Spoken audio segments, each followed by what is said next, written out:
one viewer. Wow. Bam. Gotta let them know. Well, right off the bat, I just want to get into it and give a couple shout outs, if I may. Yes. The first shout out that I wanted to give is for the Bladed Queen. Sarah, she lives over there in Saudi Arabia, dude, and she gets the men over there are not happy with her. She gets death threats, and and she's her one account got taken down, and she has another one, and she's still powering through, and she really, really loves knife throwing, and I don't know, I have a lot of respect for her for doing what she does, and I'm always a little worried about her, to be honest. But yeah. Yeah, I didn't know that part. I do know that she is a savage with a knife. Like her accuracy. Yeah, you and her were like the impalement motivators. Like I was like, I'm getting a dummy. These guys are knocking out. Like, she does some crazy stuff, man. And then does some pretty high risk stuff with some of her friends, bro. Like, hey, hold this real quick. I don't have those friends. That's one of those things, man. It's awesome that she does it, but the consequences are, it's not a joke, man. So anyway, Sarah, you're awesome, and hopefully, I've been trying to get her to come to DangerFest. Who knows? That would be really, really cool. I would love just keep her here on a visa of some kind. Well, her knife throwing visa. Well, she's half American. Well, her mom, I think. Sorry, I always get this mixed up, Sarah. It's either her mom or her dad is from Houston. Oh, sick. So she's half Arab and half American, I believe. So, man, yeah. But other than that, I just want to do a quick recap of last weekend. The WWK throw, the annual throw, was last weekend. The Battle of the Blade Maidens. It's the really large group of women. I believe there's over 100 of them, maybe 150. 71 of them showed up to the championship that they have, and it was an awesome turnout. I mean, 75 people said they were coming, and 72 or 73 actually came. So that's a hell of a turnout, man. Wow. And we always really enjoy going up there and helping out, and they extended the range, it looked like, too, right? Dude, yeah, the range is incredible, man. I got to step it up for DangerFest this year, because they have a really, really tight group of people there in around the Holland, Michigan area, and there's just so many of them. It's just a really cool group of people, and they're always really into it, and they're always really willing to stop what they're doing and go and help each other out. So that's why the range has always looked so nice. Everything's painted. I mean, it's awesome. So that was really cool. I got a bunch of video. I'll be releasing that very soon. I have so much video, dude. So much. I got a lot of stuff to go through. One other cool thing was I was able to interview Nobody.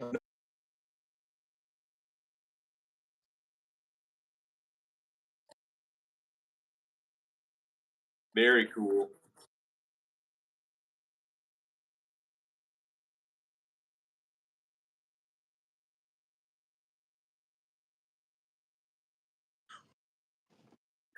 That couldn't have been more ironic.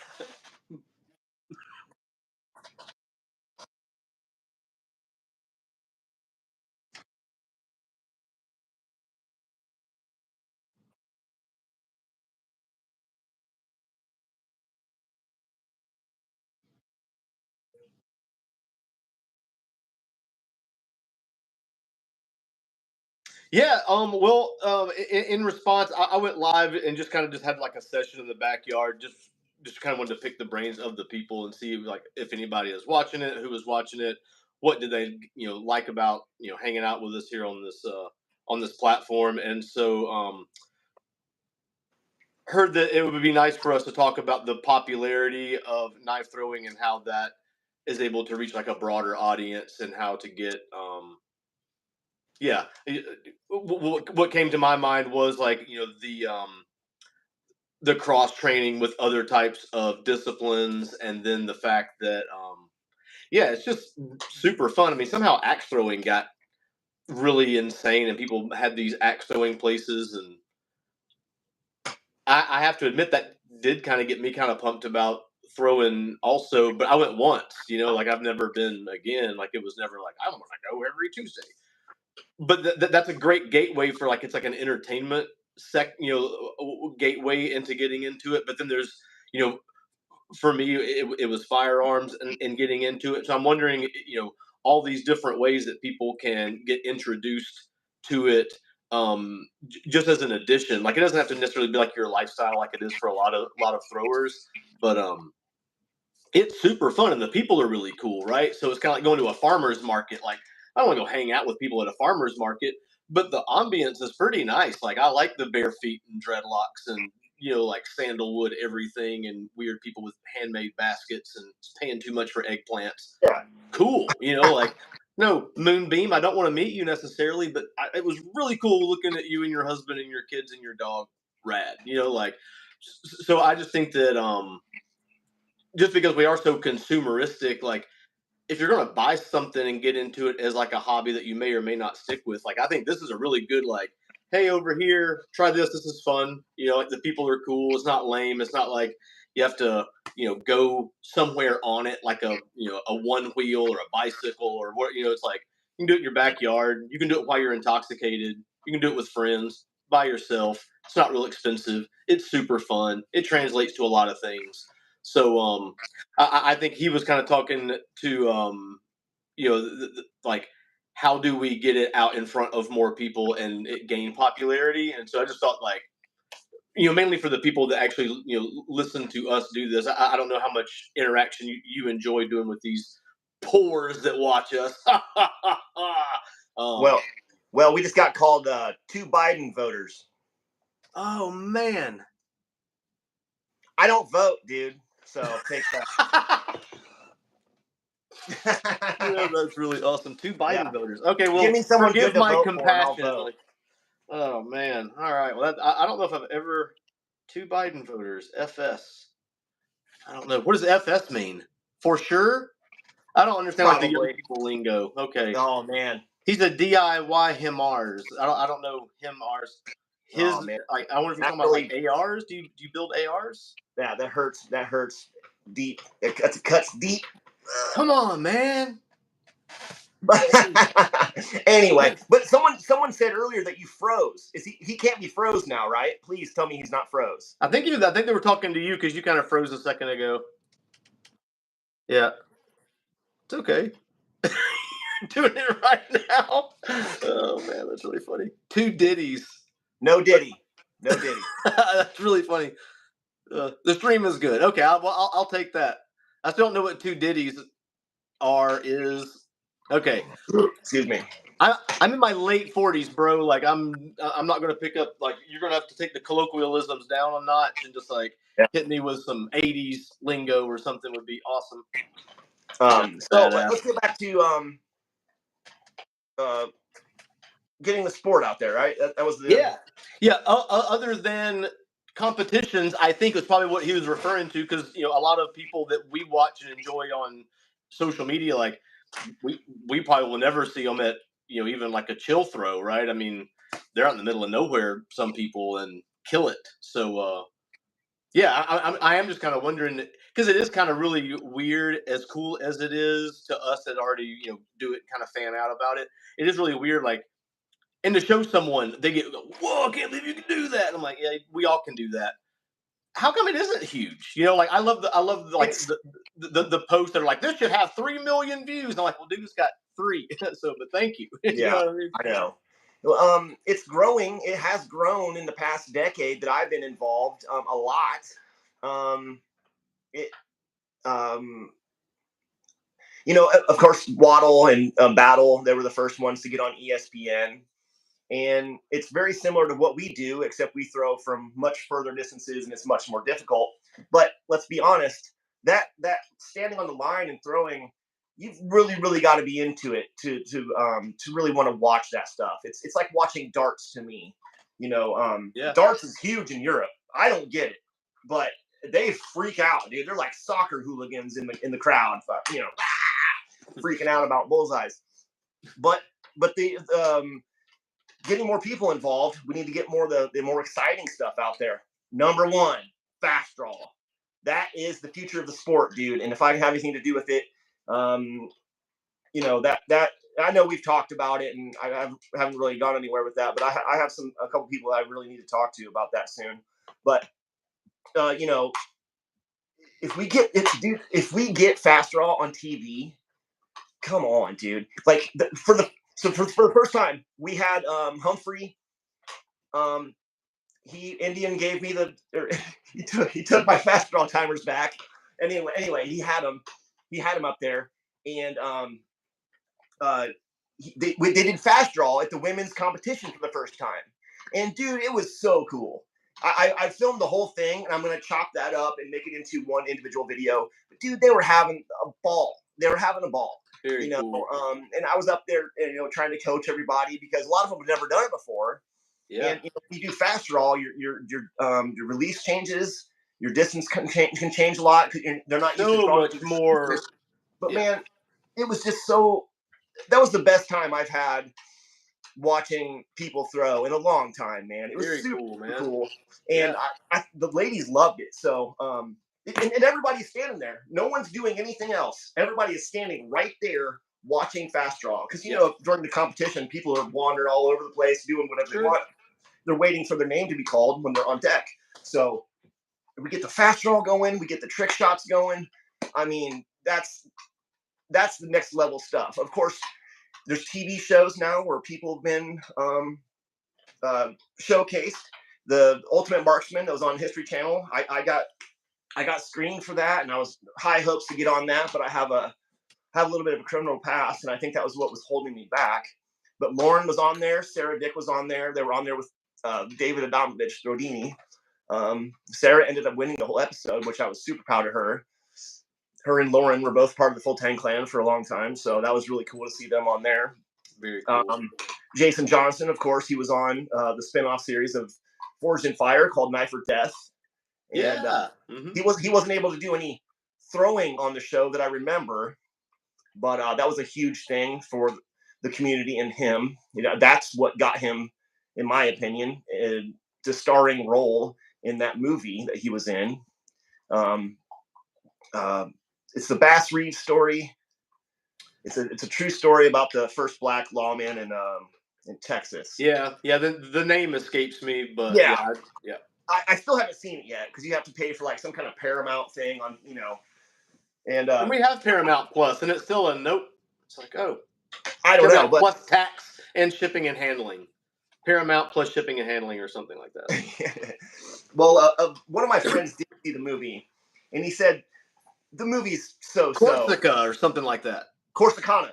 Yep. Corsica is a stripper's car. Yes, like the Nissan Altima. Yes. But yeah, a friend of mine saw the movie, and he said the movie was so-so, but the best part of the movie was Jason, which of course, we all know him and stuff like that. And like, he actually does real knife throwing in the film, so that's really cool. Because a lot of stuff you see in movies, they may have had the actors may have had someone train them. For instance, Bobby Branton trained. Oh man, what's the chick's name in Desperado?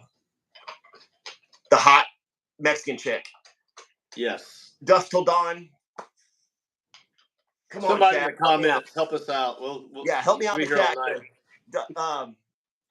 Hit the Google for us. Oh man. Anyway, they taught her how to throw. Selma Hayek. Thank you. That's why it's cool to have a chat. Hell yeah. So they taught her how to actually throw, but in the movie, she doesn't actually throw the knife. She just does the motion. So it's really cool to see Jason actually throw the knife for real. There's no camera trickery. It's just him, a knife, and whatever going on. So that was really damn cool. Yeah. But yeah, there's a lot of stuff going for us. I've heard some people wanting to push knife throwing to get into the Olympics, and I have mixed feelings about that. I think we may have touched on this, but it would be good and big and be a lot more money, but it's also I'm 50-50 on it because I do like the backyard aspect of it, and I just hope that never goes away.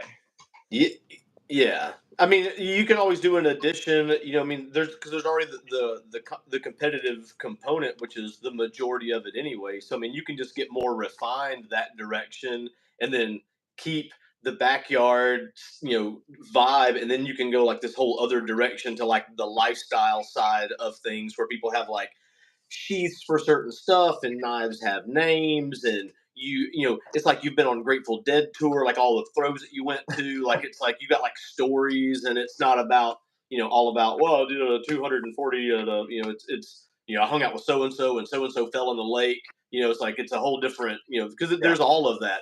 I'm not driving all the way to your house and back to not have one of those kind of stories. Like that's what the gas makes it worth it. You know what I mean? So that's some people really like the sport part. And I think competitively, because I know some competitive people. I could probably get them in it, but the bad thing is, and you said it in one of your lives recently, is I don't like doing anything I'm not really good at or something. And I was just like, that's competitive people. Like they're like, I don't want to learn it. Like if I'm not good at it right now, I don't want to do it. And like now that a lot of us are getting older, it's kind of hard to want to pick up that new hobby and be like, man, I suck at this for a long time. I think knife throwing does kind of give you some really fast wins, especially, like if you're going to throw close and learn technique, and you can hit like 2 meters like in the first day, not consistent, but maybe a lot, and you're starting to like realize like what you're doing. If you're doing rotational, you go to 3 and you learn how to make a rotation or half spin or whatever. So I do like that it does kind of give you like an attaboy pretty fast. I think people who expect it to keep giving you that forever are going to fall off, because it's, I've hit plateaus. I've gone out and thrown and been like, have I ever thrown a knife before? Like, is this my right arm throwing from my left shoulder? Like it's, it's embarrassing. So, but I just really like it as just like something to do. And, I think a lot of people, like, things are pretty expensive. And if you are an adult, you may have, have kids and be married and stuff. And like, dude, you can grab something and go in the backyard and just kind of like knock off for a second. And that's kind of nice for me. Like I have a skate park 3 miles and a mile, but neither one of those are backyard. It's just like, you're spoiled. There's a brewery compound of 6 breweries and a couple of bars and an indoor axe throwing place 4 blocks, but it's not my backyard. Dude, I mean, I live in a banging part of town, but that's the whole thing about like, some people, I farm. So when I get home from 9 hours in 100-degree heat, dude, I want to go 0 places. I barely want to go out there and throw, but while I'm still sweaty and stinky, I don't have to go get dressed to go. I go out there and throw some and go, okay, inside, like it was a 20-minute, let the sweat dry, I'm more of a homebody now anyway, dude. Especially since we have this house and this you're the sickest I don't want to go anywhere. His pad is amazing, people. If you haven't seen it, like he's like Robin Leach of knife throwing. You young people won't get the Robin Leach. We got lucky. I just want to say, hey, what's up, everybody in the chat? I see you all there, man. It's awesome to see you guys come and support us in the chat. That's awesome, man.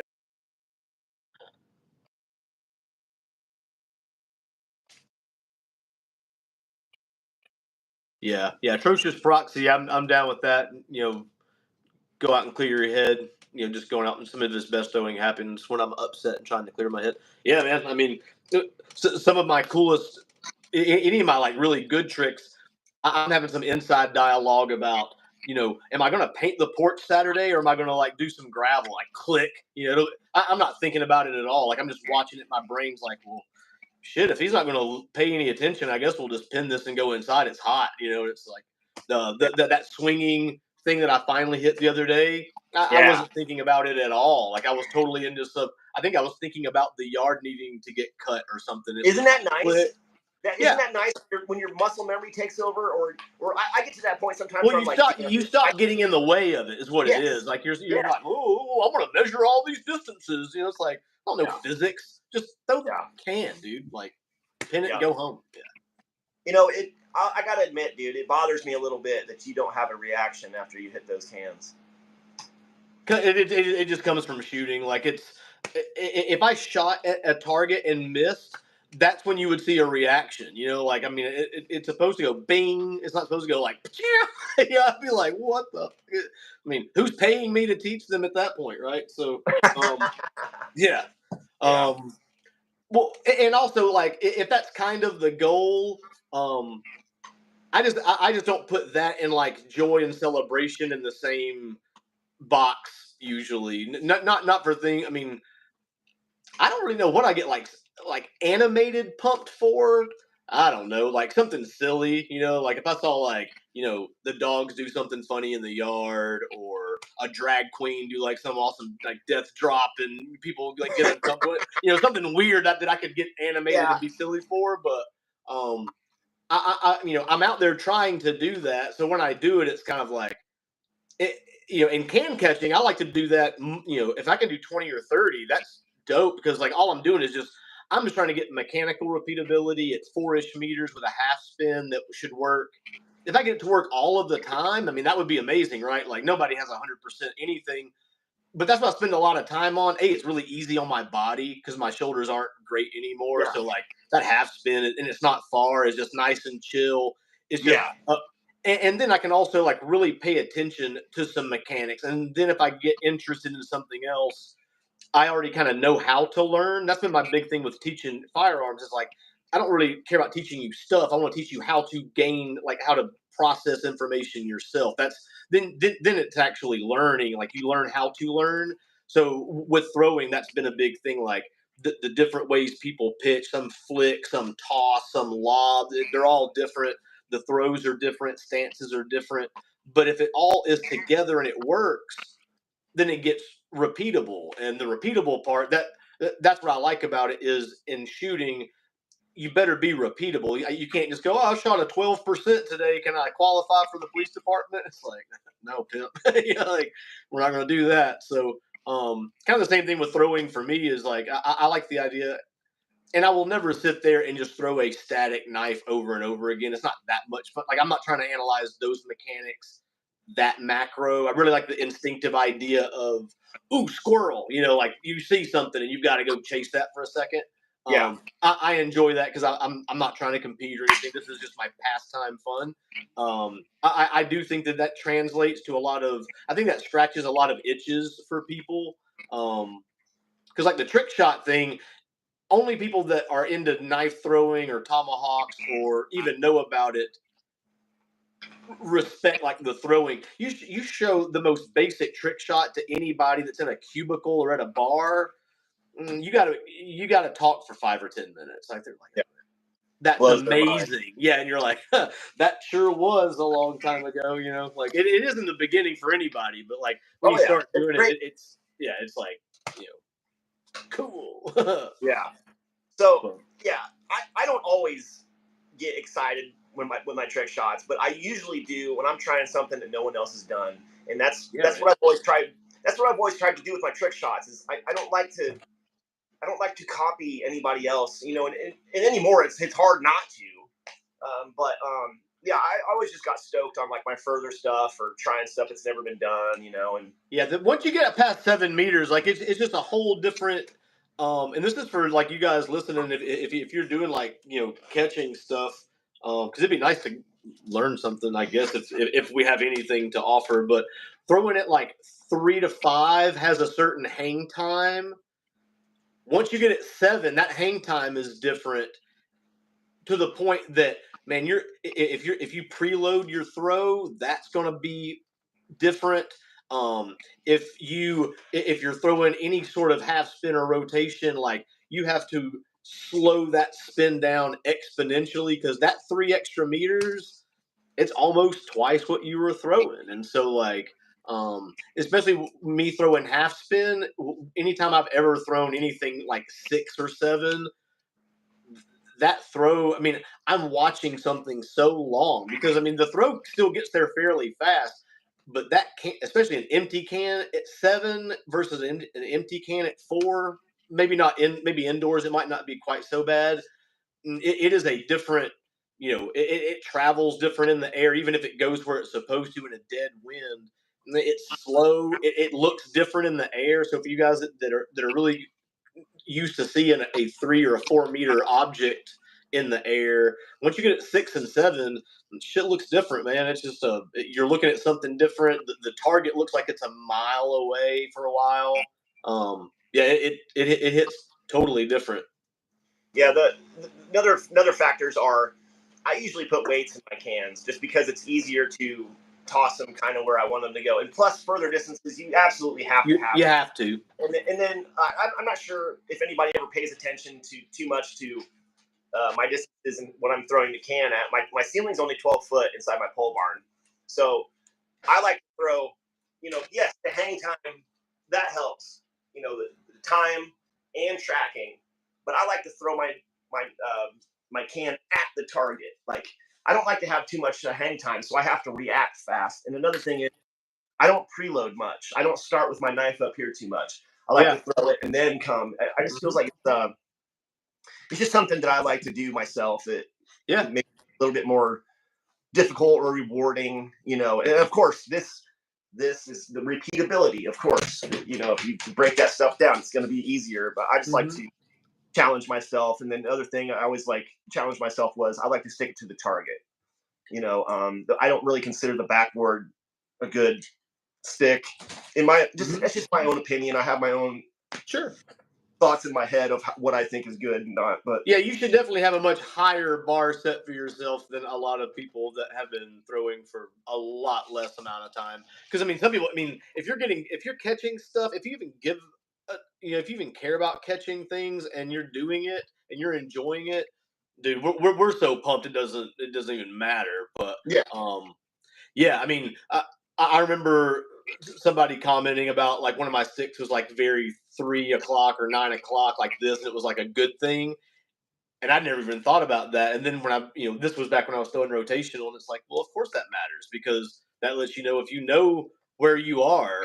And but all of that is all of that are just those are like little like Boy Scout badges. Like, oh, you actually overstand a little bit of this knowledge, not just pointy end go in brown wood part. You kind of got some stuff figured out, which I think is cool. And it also kind of really speaks to how much depth there really is in throwing, because it looks really simple, like it's just a knife in your hand, and then it's no longer in your hand and it's somewhere else, and that's it. But there's so much to it to do it well. Like, you want to throw no spin 23 meters or whatever, like, yeah, dude, you're gonna have to like figure out some physics and get down with some Neil deGrasse Tyson or something. Like, it's not that easy, you know what I mean? So I think it's dope, and that's it really can, because I live in an engineering town with like NASA, Lockheed Martin, Granger, like the military that bombs everybody builds it like 3 block, a couple miles from my house. So a bunch of nerds here, right? They could totally get down with, well, what's the grain weight of that knife? How long is it? Well, if I have this much chambering and this much inertia on this radius of, and they would probably be really good at it. And then they would only have a certain amount of knives that were the exact same grain weight. They're those people. That'd be cool. And you have people who just like smashing beers on their head and throwing them at targets, which, glad you're alive. Love you guys. From the draw is important to me. Let's see what Steve is saying down here, because that's good. From the draw is important to me. Yeah, even defensive training, or just like the mountain man stuff is all from Chief. I'm with you, dude. Like, when I go and shoot my pistol, I don't walk around with it in my hand at the range. Like, here I go to the gun range. Like, that shit is in my, and it leads, every drill is clearing the shirt, getting the gun out. I'm with that. I should do that way more. And I even have a really awesome sheath from Kookaroo that's just sitting here, and that's pretty shameful. Yeah, you should bust that out more because especially because we're going to be doing concealed fast draw this year at DangerFest, and of course I want to start focusing more on. Are you going to do like lengths or anything, as far as like you can't go too big or too small for that? Eventually, yeah. Because, man, it seems like you'd want to go super small to get that thing clear with the shirt, but that Danger Dashie is kind of like the size, isn't it? Yeah. But then we'd have to get into like percentages of because if you're saying only the blade has to be in the sheath, well, you could make anything just the blade. We'd have to have like a certain percentage of the knife has to be concealed, right? I think. Oh, so when you mean like the length. But concealed, you mean it's got to be covered by a garment, right? Yeah. Yeah, that should be the most important thing, because you got to clear this shirt. And the other day, Ace did a really cool video with that like kind of a pistol grip knife, and so I hit him in a DM, and we talked a little bit about like getting the shirt up and out of the way. I don't care how much of the knife is or isn't in the sheath, or how big it is or isn't. You got to get whatever garment it is out of the way. So I would make sure that their shirt does not. It needs to be at least a certain amount of distance below the belt. Like, sorry. Yeah. I'm sorry. I thought you were talking about fast draw in general. I meant fast draw in general. And when we start to get more popular, we're going to have to start to refine the rules. But yes, I see what you're saying. Of course, this year we're just introducing this and trying to get. I think it's a great idea. But I was just, when you were talking, I was on the plane of that you were talking about the concealed fast draw and not just fast draw in general. Okay, right on. Yeah, just in general. Guys. Yeah, this is not my first one, so this. And by the way, I learned how to properly pull up my shirt and draw from watching you, so I really appreciate that, and that's helped a lot. Yeah, so for any of you guys that carry appendix, whether it's a knife or a gun, like if you think about grabbing from the bottom of your shirt. The idea of what you want to do is you want to press this garment against yourself so it's not way up and in the way when you're trying to get, no matter what it is you're trying to get out, right? Don't grab it from the bottom, man. You will hit your belt. You can hit your clips. You can deploy it before your shirt gets out of the way. Grab above whatever you're going to deploy anytime. Grab above it. Grab a wad of fabric and send it to the moon up here. Get it away from it. Yeah. Then you can guarantee to get to it. Ace and I were talking about it being one-handed and going around the body, and the camera's not really set up for it. But he was doing the one-hand. Let's see if I can just kind of set up. Yeah, please. He was doing the one-hand deployment here, going for using the same hand, same object. So the thing is, if you grab up here, you can wad and roll this. So if you grab down here, you're going to get all this slack, right? Oh, okay. And this shirt is super long. If you were to grab here and pull up and roll, you get like flesh to flesh contact. Because if you grab here and go down, you get this shirt behind a gun or a knife, and you come up, especially a knife, and you come up and try to fix it. I don't know what you could cut, but if you weren't expecting a lot of resistance on the deployment, you may not like really stiff wrist it and accept it. You may get that thing bent, cut your support hand, something like that. So. Yeah, I mean, getting the shirt out of the way. So that was all of that to say about the concealment fast draw. I would want to make sure that you couldn't have no like little 80s belly shirt and your navel showing, right? Really hit my shirt. Like, I need that shit like 2 or 3 inches below your belt, whatever. It can't be a breakaway Velcro snap or something. But maybe I know some guys that would would do the Velcro snap shirt. I was getting ready to say, I'm glad you sat down, dude. I was starting to get hot and bothered.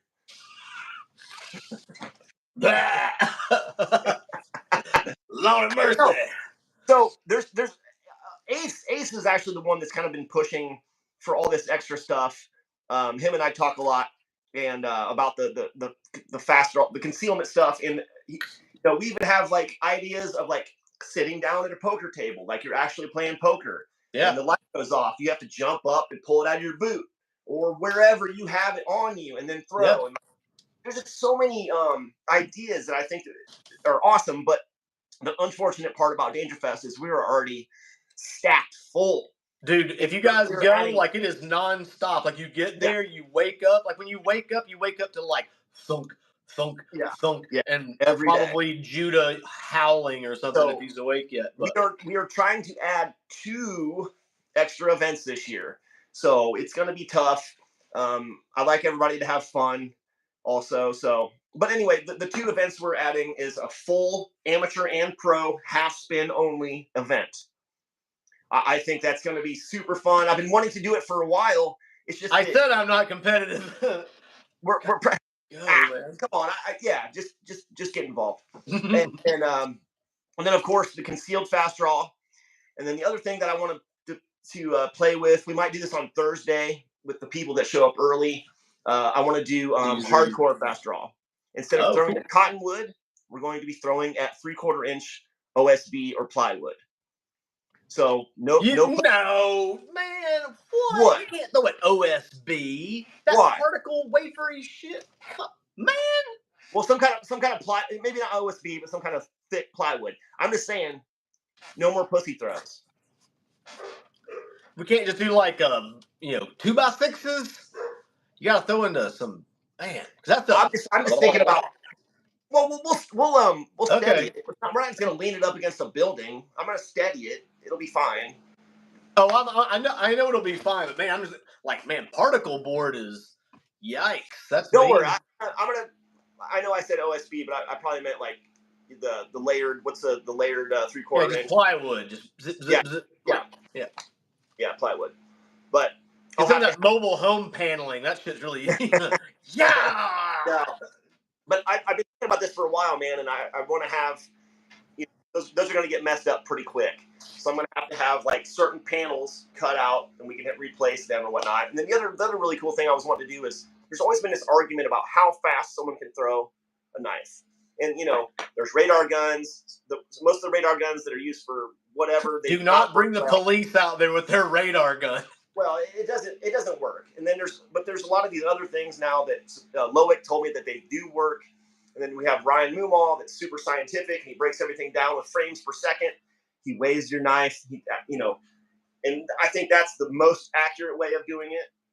But we can definitely tell. We will bring a more accurate radar gun or whatever and be like, okay, this is how fast I can throw a baseball, right? I mean, a chronograph has to work. I have one for pistols. Like, I shoot 1,130 feet, 2,730. I mean, I shoot ballistics across it. But it has to go in front of the chronograph. It has to go in front of the camera, right? Like I used to shoot paintball guns. So. It's just a wire. I mean, it has to go through a wire connection.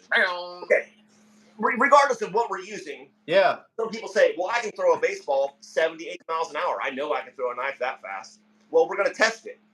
We'll have a baseball that you can throw with whatever we're using to measure it, and then we're going to switch it over and use the knife. But the problem with the radar guns, whatever, that we've always used for knife throwing is it detects tip speed. So that's why all those. That's why it's there's this one dude on the internet that he's been posting videos that he's throwing 100+ miles an hour. It's like, well, if that was the case, you'd have MLB pitcher coaches, prospectors trying to sign you up for the MLB. It's just not. It's not possible. It's not. But why do people do that? I really hate that. I'm like, I don't understand. I don't like people that are arrogance, man. If you're gonna be arrogant, you better be able to back it up, dude. So I mean, yeah. Well, it's just there's like the internet. People see this and they think it's real. Like, well, we're actually gonna break it down. He is this much taller than me in real life. It's horrible. What's up, Andy? Check out my hat, dude. Mine's made in America because I'm an adult. Oh, is yours made in America? I doubt it. Mine's also from like '89. It's made in Vietnam. We lost, so they win. Height, I'll take it. So what's going on in the chat here? Kinetic force would be cool as shit too. I like that idea too. There's so much we can do with all this knife throwing stuff, dude. Yeah, that's potentially measurable. And here's the other thing is like with that, you don't even have to use like. Here's the cool thing about measuring force is you don't have to use like an actual unit of measurement. It's just is that force more than that force? I mean, you could literally probably put like a bathroom body scale against a wall, and if somebody hits it at 14 pounds and someone hits it at 16 pounds, guess what, dipshit? 16's bigger than 14. You win, but whatever that is in joules or energy or whatever, like that may be way more expensive to measure, but you might go grab grandma's scale and tape it to a wall and put a piece of wood on it and see what happens. Yeah, kids, go grab your grandma's scales and let's film it. Let us know how it works. Danger's glows in the dark. Mine does not glow in the dark. Yeah. You totally got me. But this is a very respectable old case. And it's like brand new. I was able to snag this recently. I'm pretty pumped about it. But yeah, a glow in the dark hat. I like that sugar high stuff. Pimp, I wear a triple extra large hat. You have like a belt? Mythbusters at DangerFest. Yes, that'd be cool, dude. Oh man, yeah, that would be cool. God, I got these old man glasses out. This really sucks getting old, man. I thought I could be like not having to put them on so much, but yeah, it's incredible what a dull knife will do. Heavy work boots. Yeah, it'll go straight through leather. It's pretty impressive.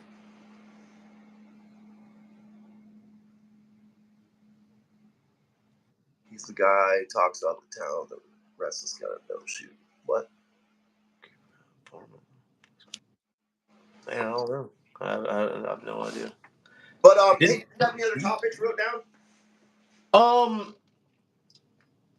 So the popularity increase was definitely the one that I kind of wanted to touch on. I thought that we killed 41 minutes with it. So because I do think that I know that my following is definitely an echo chamber of throwers. I mean, there's like I've got almost 1,000 on YouTube. I've only got like 7 or something on Instagram. And I mean, all of them are just throwers. So it's not like it's a lot of people watching any of my content that don't already throw. And most of them are like you and like legit throwers. So while I love that to death, I think that means more to me than if I had 1 billion followers they didn't throw. For the sake of popularity, it's almost kind of like I almost wonder, is there an incentive for throwers that are just wanting to get throwing out? Is it worth them to boost posts, spend money on YouTube, spend money on Instagram to get, I mean, that's a bad thing. I do know someone who has a local business here that is, that they boosted it in other countries. And now they get more exposure here because they have the algorithm just picks up, oh, you got 114,000 people. Oh, they're all in other countries that none of us could find on a map if it wasn't labeled. All of a sudden their visibility here gets greater just because of that. So I don't care anything about being, I run a farm. I got a hot wife. I'm sitting here at the house. I ain't trying to do nothing else. But for people who are wanting to take knife throwing and make it like amazing so we can all appreciate it, like I think I do my part. I think the Illuminati does its part on its own. Like it got birthed and it runs rampant on its own, and I love that so much. I'm not trying to be anything in throwing, but I know there are people that are ambitious and that are really good, and some of them are coming up and that are amazing. Yeah.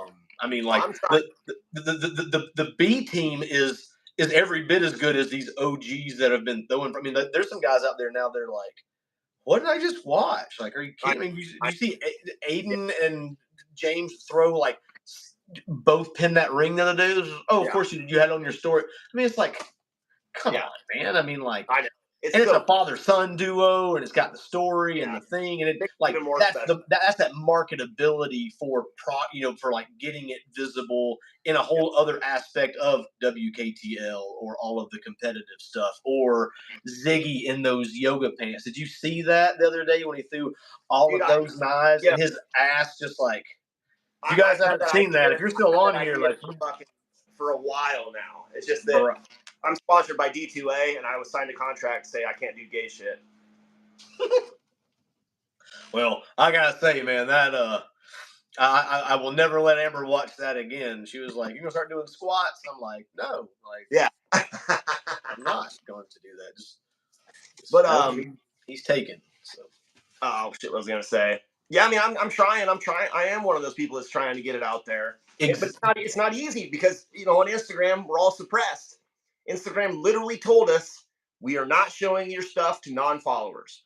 Oh, I didn't know that. Yeah, like maybe you didn't get that message. I 100% got it. I went back and looked at it recently. I'm still blocked for whatever reason because it's knife-related stuff. I think almost all the knife makers on Instagram are going through the same shit. Knife makers, gun guys, anything that has to do with weapons, we're all suppressed because of the ban.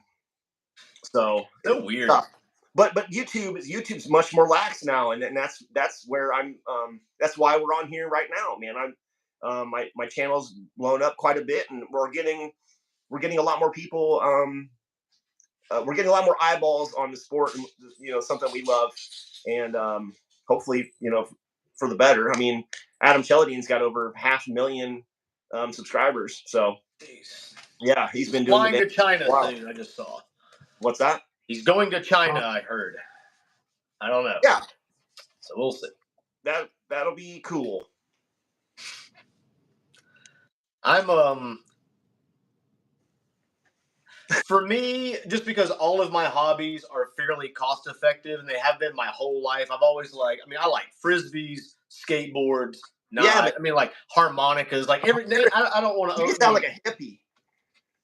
Probably, yeah. I mean, that was actually my name working at a gun store, but I probably was a hippie working at a gun store. So, but at any rate, I mean, like, for anybody that wants to get into something that's really cool, that's got like a really cool group of people, that's pretty dope, man. And if you don't like the people, there's probably another type of people that you will like, because there's like some people that, it's not that I avoid them, but like they're just not my people, like I get that. There's thousands of us, you know what I mean? Like I don't like 12 people, so I'm not gonna like 150 of you guys. Like that's just not how it works.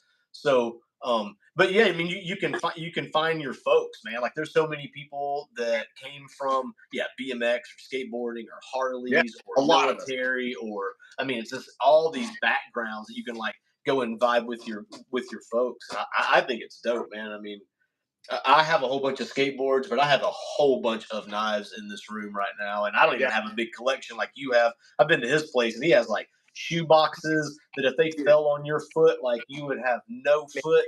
It's just piles of knives. I mean, since you've been here last time, I can imagine. It's out of control now. I got to do some giveaways and stuff again, but a lot of that stuff that people send me. Y'all hear that?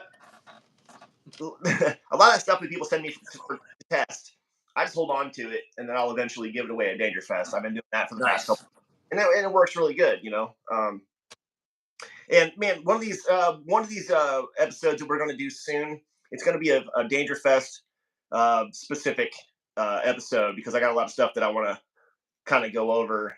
There's some interesting stuff that I want to do, or new stuff that I want to do this year, and this is the 10-year anniversary. And we're really ramping up for the biggest and best one, and quite possibly the last one at my dad's property. He's decided to close the bait shop for good next month. Damn. Unfortunately, but he's still going to own the property. He's just ready to retire, man. He's been a workaholic his whole life. He's put up with you your whole life, so I mean, he's ready to go fishing. He's tired, guys. He's tired. Yeah. He's He is rad. Dude, if you see him at DangerFest, like, yeah, he is. And you don't get to drive the bulldozer. I've already asked. So, did you talk to him about guns at all when you talked? Oh yeah. Okay, we talked about guns. Yeah, good. I was hoping you would. I've been talking you up for a while, man. And that's just something my dad's really into. I'm not a fisherman, and he is. So it's he's bummed out. Well, take a loaf of bread and throw it on the water and shoot their asses with a 22 like I did as a kid, dude. Like, I can't catch a fish on a rod and reel for nothing. But loaf of bread and a 22, man, I will bring them to the house. Fishing with dynamite, I heard that's great. That's easy. Yeah, I can't rock an orange jumpsuit in Alabama, but they do like loaf bread, and it's cost effective, and 22 is cost effective, and fish is delicious. But yeah, I can't. I mean, to cast a rod and reel and wait for some dark, murky water to plop out something on the end of it, I'm like, you guys are crazy. And I'm down here like bass fishing. Like there's like, we have it in high schools. Like you go to high school and you take bass fishing, and you go on the lake and you bass fish all day. No way. There's people that make like 6 figures a year as professional bass fishermen around here that drive like, 1-ton 4-wheel drive trucks and matching boats, and they catch that's cool, fish. And I respect it. It's just not my thing. Like, if we're going to go out on the lake and drink and smoke and just have a great time, I'm there. I want a pontoon boat. Yes, sure. I'm there to do that. But just going out early in the morning and hanging out, it's just not my thing. It just doesn't, Hard pass. It doesn't do it for me. But hey, go into the chat real quick and check out Spencer's comment. The knife throwing community has filled a huge hole in my life. I was looking at that earlier. Is that the one you were talking about? Yeah, dude. That's cool. That's Me too, man. Yeah, dude. Talking about a gangster, like Spencer is rad. Yeah, I like that guy. He fucking beat me last year at Fast Draw. Yeah, Joe. Did you guys hear that? Spencer, did you hear him say that? He said that in front of all these people. There's only people on the planet that can say that they've done that in competition. Yep. That was I was there and I saw twice last year. Twice. Dude. I mean, talking about like the epitome of humble and really cool to be around, and meet him in person, and I mean, some of these people are just really, really rad. I mean, they're all pretty awesome, but some of them hit different, and that's definitely one of them. He is. That's cool. Yeah, he's rad. Get ready for another whooping, he said. Oh my goodness! Man, I take back what I said. He is a jerk. He is a jerk. Keep coming. Really coming Keep for coming, it. Dude. You know, let's fingers crossed. He hasn't been there since 2019 because he starred in the movie and he's too good for us. Oh, but maybe Jason Johnson will be there. Hold your breath. I don't know. He's, maybe not. Yeah, but we'll whoop his ass when he comes too. I will drink and cheer you guys on. That's what's going to happen. Oh, come on. You got to get in on that. Oh, yeah, I would.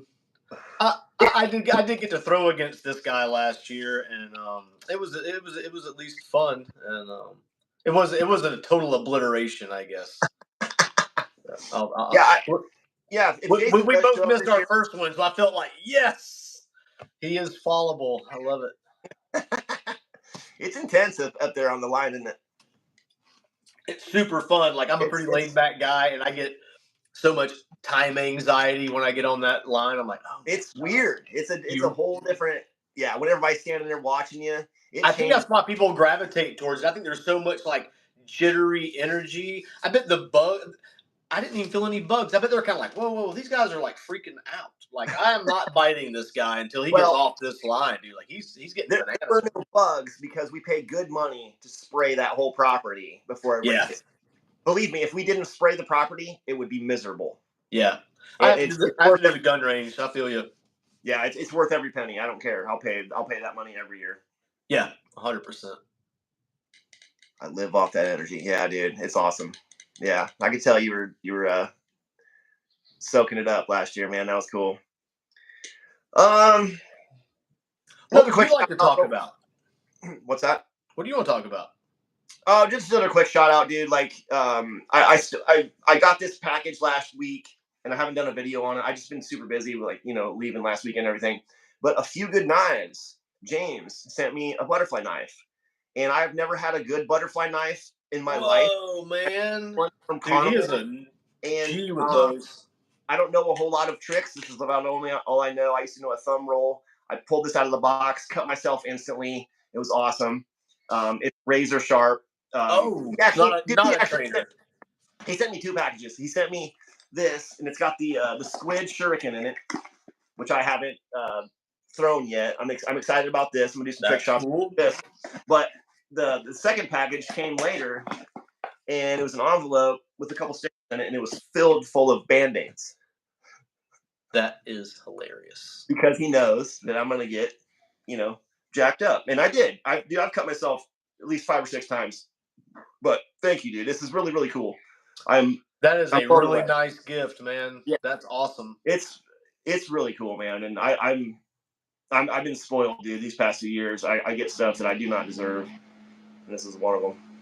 Yeah, I hate them because I'm left-handed, and to buy a left-handed one is very expensive, and to not have a left-handed one, the latch is on the wrong side, and it will hit the blade all of the time. Oh, that one doesn't have a latch. I don't think the good ones have latches, dude. Oh, I have like a kissing crane from when I was a kid. Like, I got some old dude. Are you kidding me? Like, I'm like, all right.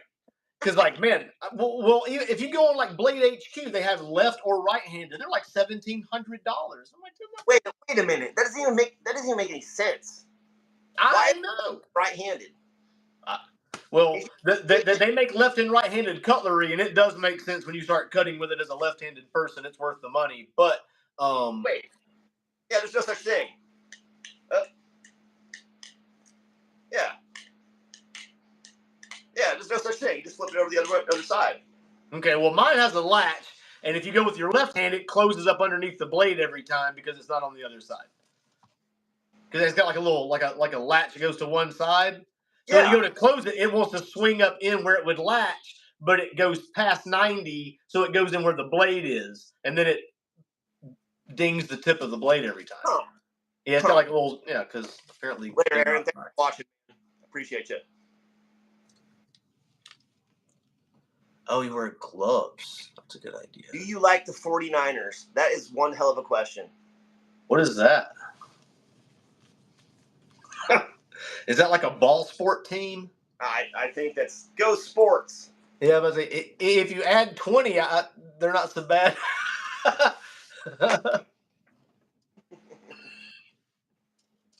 Roll Tide, or whatever they say. Oh, shit. That's funny. Well, shit, Aaron said he's out of here. Screw you guys. I'm going home. Yeah. Well, I think it pretty much covers it. We've been going for 56 minutes, man. I don't want to force these too much, Yeah. We don't want to bore you guys.